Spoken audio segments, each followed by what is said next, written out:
Tadi saya sebut sampai baca artikel saya. Hari ini ada peringkat kebangsaan ni mesyuarat pasal vaksin.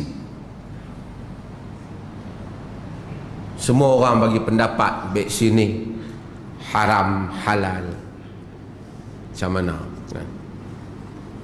Yang pertamanya ialah ini ialah perkara yang mendukakan kita dan memalukan kita orang Islam, yang kita mampu dalam banyak keadaan komplain produk orang. Patutnya kita tak komplain, kita yang we lead, kita yang buat. Ada orang Islam cuba buat, tapi tidak semampu negara-negara besar yang mendahului industri perubatan ini. Vaksin ke apa saja yang ada, mereka mendahuluinya. Lalu mereka buat. Bila mereka buat, mereka akan buat mengikut apa yang mereka buat lah, apa yang mereka mahu lah. Itu satu. Kalau kita buat, mungkin kita akan ikut resipi kita dan cara kita. Tapi oleh kerana kita sentiasa menjadi pengguna, kita tidak menjadi pengeluar, demikianlah nasib kita. Demikianlah nasib kita. Yang kedua, fiqh Islam ini dalam keadaan yang mana kita demikian, kita patut meluaskan fiqh itu. Sekarang ni semua orang kena pakai macam ni, tutup muka ni. Kita tak tahulah sampai bila. Sebahagian orang kata COVID ni konspirasi, bukan pandemik, apa? Plandemic. Ini adalah satu perancangan WHO dunia untuk menipu kita. Tak tahulah. Tapi yang kita tengok, hak mati memang ada lah, walaupun tak kira banyak lah, jumlah tu boleh dibincangkan. Yang sakit pun ada. Yang tutup saya bukan negara kita saja, negara barat pun tutup juga, kan? Cuma adakah ada exaggeration, maksudnya angka tu dibesarkan ataupun bahaya tapi taklah sebahaya yang kita rasa, ataupun dah manusia bertambah, immunity dia bertambah naik, itu boleh dibincangkan. Tapi dia bahaya, dia mengancam, menggugat bukan ekonomi kita saja. Trump yang tolak pun dia pun kena. Bila datang vaksin, orang timbul, vaksin ni halal ke haram? Sebab apa? Sebab nak tahu bahan dia. Pertama kita kena tahu vaksin ni bukan dia nak makan.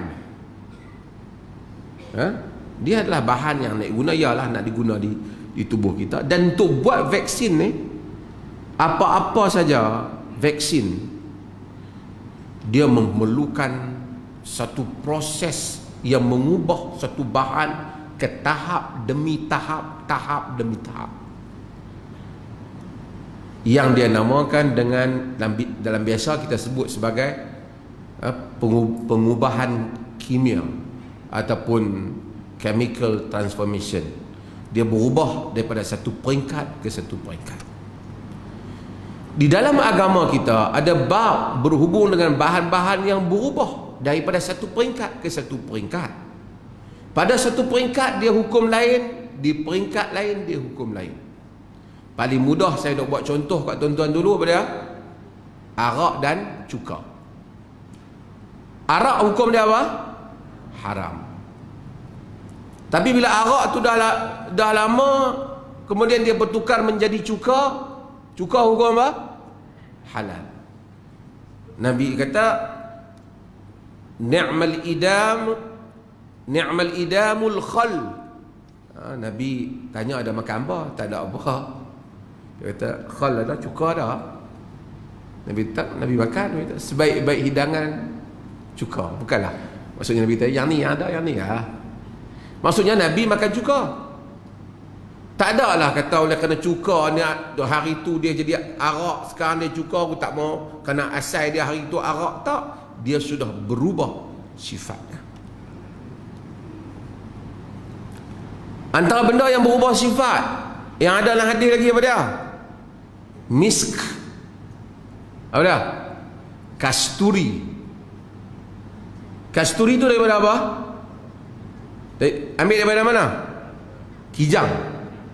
Asalnya daripada darah kijang tu. Lama dok bergantung kijang tu, dia bertukar, lama-lama jadi wangi. Dia ambil buat kasturi. Darah asalnya najis, tapi dah berubah jadi kasturi, boleh digunakan. Nabi kata atyabut tib, sebaik-baik haruman.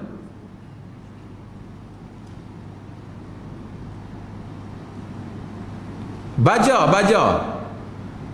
najis, tuang kat pokok pisang. Pokok pisang pun basah elok je sedut baja tu. Suburlah pokok pisang tu. Lepas tu mai kawan kita tebang pokok pisang tu, ambil umbut buat gulai. Kita tak mau makan. Ni asalnya umbut najis. Buah pisang tak mau. Dia membesar dengan najis. Najis tak? Najis tak? Siapa? Dia telah transform. Dia telah berubah daripada najis kepada baja tu serap, dah jadi naik jadi pokok pisang. Dia telah berubah sifatnya. Apa lagi benda yang berubah? Banyak lagi lah.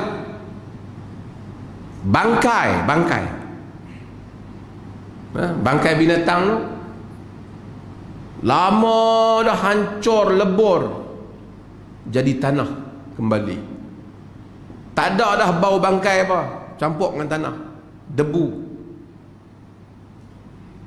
Kita pun tak boleh nak beza lah mana tanah mana bangkai. Kita tayamum dengan debu tu. Sah atau tak? Sah. Kerana dia telah berubah. Sifat asalnya telah hilang.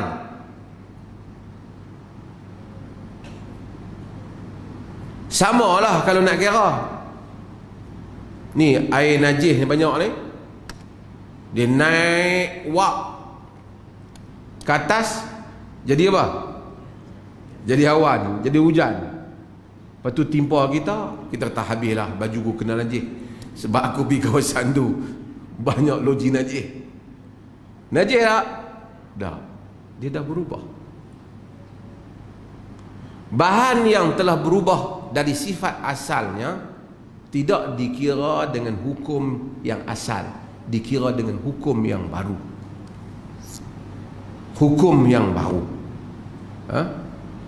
Sebab tu, maka dengan itu bahan-bahan yang dibuat ni, vaksin semua ni, walaupun mungkin daripada apa-apa macam-macam, tapi tadi saya tanya bahagian Kementerian Kesihatan tu yang dia daripada Putrajaya yang bagi taklimat, vaksin COVID ni dia kata tak kebanyakan bukan bahan haiwan.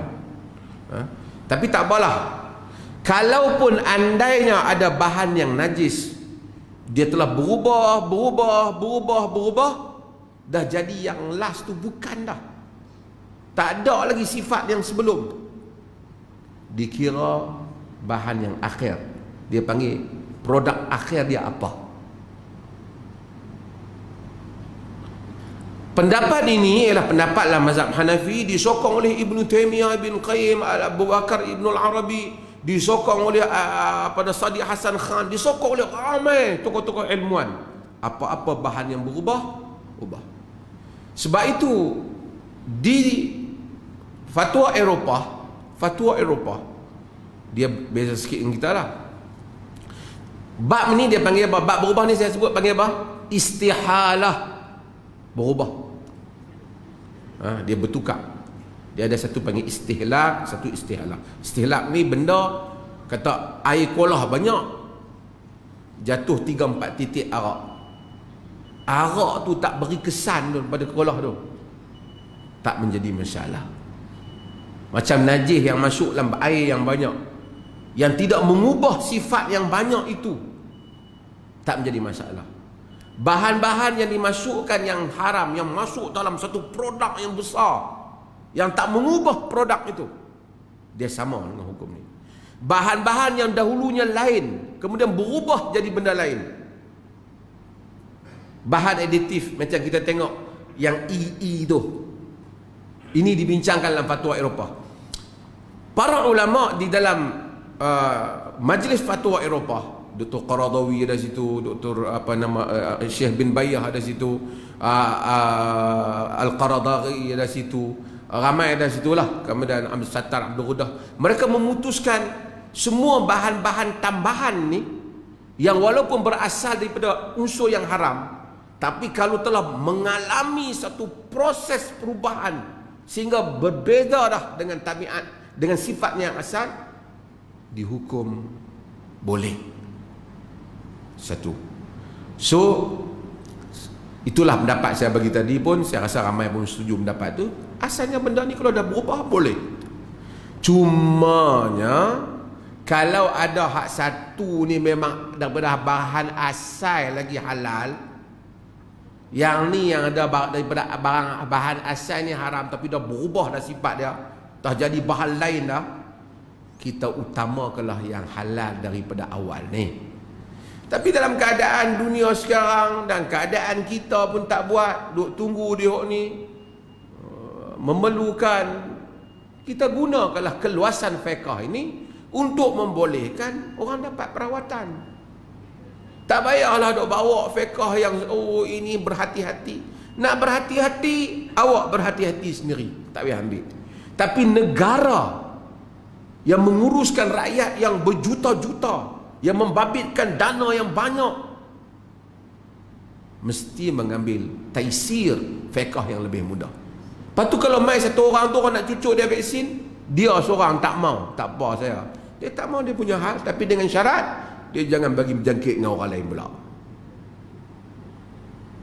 Dia jangan bagi. Kalau dia tak mau, lepas tak apa, saya tak apa, tak payah cucuk saya nak pergi duduk satu pulau, saya beli saya seorang duduk situ, ada apa? Pergi ya? Tapi masalah bila tak mau, duk pergi balik bersembang kat kampung, main masjid, main apa, orang lain pakai kena, tak boleh lah. Dengan itu, ini fiqh. Dalam soal ibadat kita strict dengan Allah Ta'ala. Dalam soal urusan kehidupan, agama ada keluasan dia untuk membolehkan manusia terus hidup dengan keadaan-keadaannya. Cumanya bila cop halal, tadi saya sebut dah, dia kata kalau macam tu tak memenuhi standard halal Malaysia. Standard halal satu hal, itu cop. Tak semesti yang ada cop halal itu, yang tak ada cop halal itu tak halal. Kedai Mak Minah tepi jalan, kita tanya Mak Minah, ada cop jakim tak? Tak ada lah. Oh, Mak Minah tak tahu cop jakim apa dia, duk goreng ayam daripada dulu 20 tahun lah. Siapa tak pernah duk tanya, mai tanya. Halal lah kedai Mak Minah tu.